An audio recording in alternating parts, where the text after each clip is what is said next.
देखिए देश दुनिया की अहम खबरें। ज्ञानवापी श्रृंगार गौरी वाद सुनवाई योग्य है या नहीं, इस पर आज वाराणसी जिला जज की अदालत में फैसला होगा। 3 महीने से ज्यादा समय तक चली सुनवाई में दोनों पक्षों ने अपनी दलीलें दी हैं। हिंदू पक्ष की ओर से इस मामले को सुनवाई योग्य करार देने के लिए कई साक्ष्य प्रस्तुत किए गए। उधर मुस्लिम पक्ष ने इस बात को खारिज कराने के लिए अदालत को सबूत सौंपे हैं। सुप्रीम कोर्ट 220 जनहित याचिकाओं पर आज सुनवाई कर सकता है। इनमें नागरिकता संशोधन अधिनियम की वैधानिकता के खिलाफ दायर याचिकाएं भी शामिल हैं। करीब 2 वर्ष से लंबित इन याचिकाओं पर चीफ जस्टिस यूयू ललित और एस रविंद्र भट्ट की पीठ सुनवाई करेगी। सुप्रीम कोर्ट की वेबसाइट के अनुसार 220 याचिकाएं इस पीठ के सामने सूचीबद्ध की गई हैं।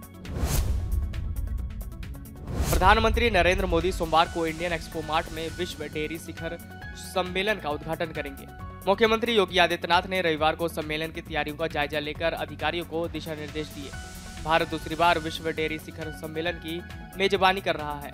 1974 में भी देश ने विश्व डेयरी कांग्रेस की मेजबानी की थी। तब डेयरी में आत्मनिर्भरता का लक्ष्य तय किया था।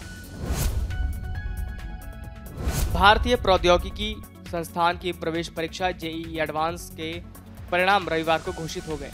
पिछले 4 सालों की तुलना में इस बार हर श्रेणी ने पास होने के लिए न्यूनतम सफल अंक में कमी आई है। साथ ही पिछले साल के मुकाबले इस साल पास प्रतिशत में भी गिरावट हुई है। देश के सभी 23 आईआईटी में करीब 16,598 सीटें हैं। इनके लिए आज से काउंसलिंग की शुरुआत होगी। जेईई एडवांस्ड परीक्षा पास करने वाले 40,712 अभ्यर्थी काउंसलिंग में हिस्सा लेंगे।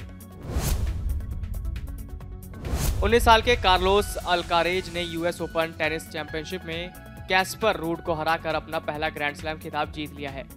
इसी के साथ 19 साल की उम्र में वो नंबर 1 रैंक हासिल करने वाले सबसे कम उम्र के खिलाड़ी बन जाएंगे। यूएस ओपन को 32 वर्ष बाद सबसे युवा चैंपियन मिला है।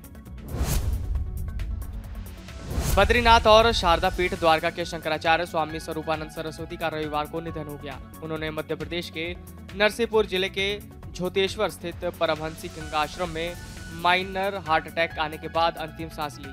सरस्वती को हिंदुओं का सबसे बड़ा धर्मगुरु माना जाता था। उनके शिष्य ब्रह्म विद्यानंद ने बताया कि आज शाम 5 बजे उन्हें आश्रम में ही समाधि दी जाएगी। छत्तीसगढ़ की राजधानी रायपुर में शनिवार को शुरू हुई राष्ट्रीय स्वयंसेवक संघ की अखिल भारतीय समन्वय बैठक में 2 दिनों में सामाजिक समरसता, गौ सेवा और साल 2025 के स्वर्ण शताब्दी वर्ष में हर गांव तक पहुंच बनाने पर चर्चा हुई। राष्ट्रीय एकता, धर्म जागरण, पर्यावरण सुरक्षा जैसे विषय पर आज चर्चा होगी। इसके बाद अखिल भारतीय प्रचार प्रमुख दोपहर में 3 दिवसीय बैठक के दौरान लिए गए निर्णयों की जानकारी देंगे। अमर उजाला फाउंडेशन द्वारा संचालित अतुल माहेश्वरी छात्रवृत्ति परीक्षा 2022 की घोषणा जल्द होने वाली है। गौरतलब है कि कोरोना के चलते पिछले 2 वर्षों से परीक्षा का आयोजन नहीं हो पा रहा था। 9वीं और 10वीं के प्रादेशिक बोर्ड के विद्यार्थियों के लिए 30-30 हजार रुपए की 18 छात्रवृत्तियां और 11वीं-12वीं विद्यार्थियों के लिए 50-50 हजार रुपए की 18 छात्रवृत्तियां दी जाएंगी।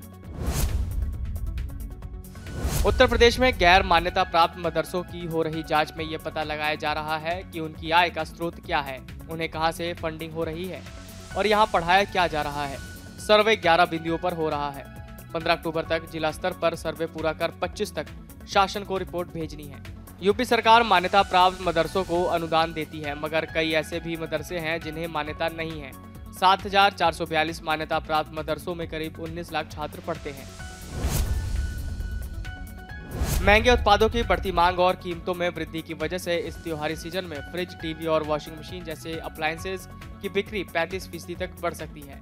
टिकाऊ उपभोक्ता उत्पाद बनाने वाली कुछ कंपनियों को उम्मीद है कि दूर दराज के क्षेत्रों में उनके सस्ते उत्पादों की बिक्री अच्छी रहेगी। Video desk amarujala.com। डाउनलोड करें अमर उजाला ऐप और पाएं खबरें लगातार।